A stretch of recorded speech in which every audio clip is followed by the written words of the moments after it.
So let me tell you a little story. Last night I went out to a fancy restaurant, kind where somebody else carries your tray to your table, you know? And I went to the bathroom to wash my hands because I'm not a barbarian, and I had oil on my hands because I had been putting in a new transmission in my Mustang. And that's not true. I had magic marker on my hands because I was drawing a cat on the placemat.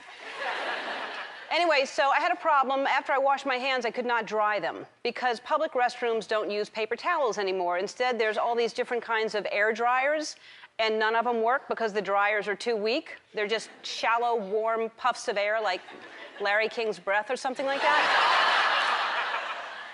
But then some places have those super high-power hand dryers and you can tell someone's using it because it sounds like a jet engine. All the lights in the building dim. It's terrifying. If you're the person in the stall, it's quiet, and all of a sudden you hear happen.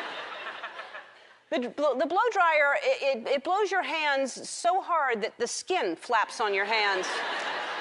Don't get me wrong, it doesn't dry your hands. It just makes waves in your skin until you finally give up and wipe your hands on your pants. The newest one I've seen, this is something, and the name of it is the Airblade. Have you seen this Airblade thing that yeah. You dip your hands into it, and you try not to touch the sides. It's like a game of operation, but instead of hearing a buzzer, you catch influenza. That's what happens in there. I guess the dryers are better than those old school cloth ones. Do you remember those things where you would pull down a section which was just as dirty as the old section? You would just search for a new section. I don't think that ever got cleaned. You still see them once in a while, but I don't think there's cloth left. I think the material is made out of other people's germs. That's how solid it is. No matter what kind of dryer they have, your hands never get dry. You have to touch the doorknob with wet hands, which is really the grossest feeling because everyone else has touched it with their wet hands. So you're trying to nudge the door open. You're trying to open the door.